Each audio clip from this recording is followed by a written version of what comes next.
Have you ever wanted to work with a double needle? Here are just a couple tips for actually getting things threaded and working correctly. Let's start by going ahead and putting the needle in the machine. I always put the points in and down through the foot first, and then bringing it all the way up and tightening the screw. Next, you want to take both your threads. So we've got a pink thread here that I'm going to just leave on the horizontal spool pin.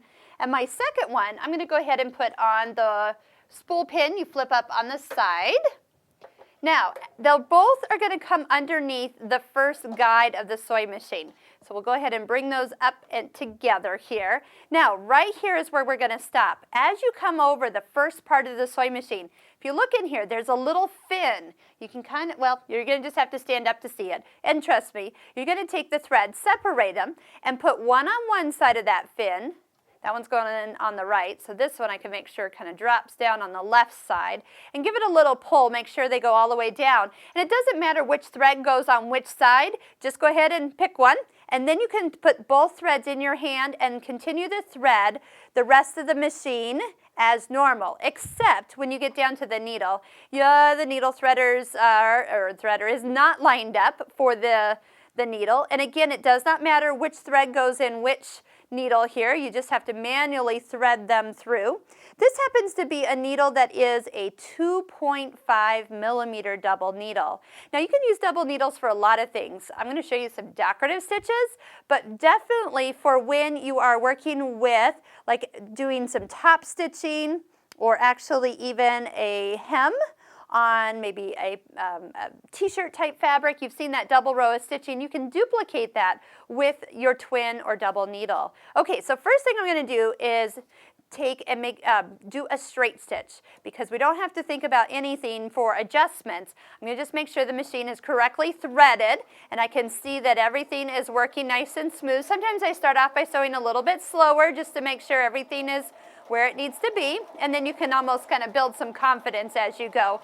But I do kind of keep my stitches a little bit more speed reduced when I'm sewing with a double needle. So on the front side, you're going to have the 2 rows of stitches. On the back, your bobbin's going to do double duty, so it kind of looks like a zigzag. Can you believe you can actually do free motion quilting with a double needle? It'll almost look like a calligraphy pen. It's really kind of neat. Okay, so now I said this was a size 2.5. That was the package I had closest, so that's what we're using today. So when we pick a decorative stitch, picking decorative stitches, I do tend to pick stitches that are a little bit more open and not these heavy or darker ones that are in your stitch combination. So any of these quilting stitches, actually one of my favorites is actually the gathering stitch. Let's start there. Stitch number 12.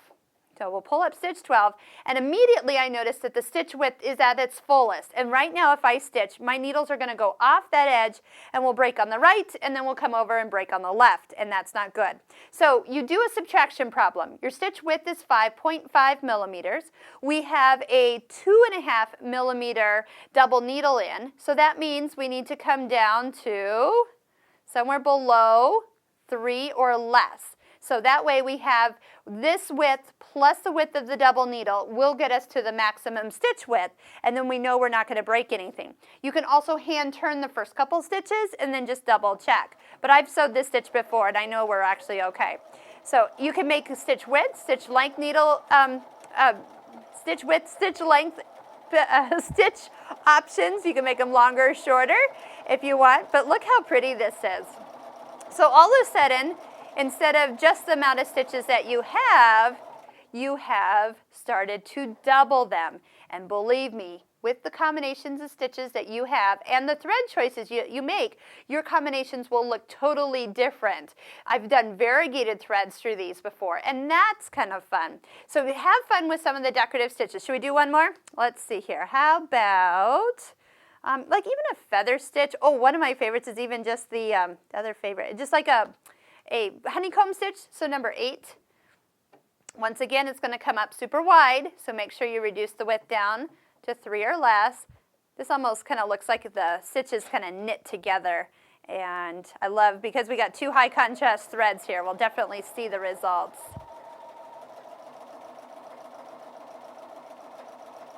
You'll get different looks too, depending on the size of double needle you choose, because some stitches will actually overlap and some stitches will touch and some will leave a gap in between. Oh, this is going to be fun.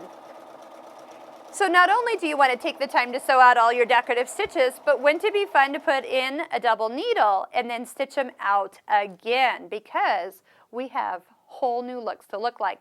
You also can buy triple needles, so you just go ahead and sometimes I'll wind a bobbin or two and just put them on the vertical spool pin, and that will accommodate your third thread you need to put in there, and then those would also give you a third way of your stitches. So have fun with double and triple needles.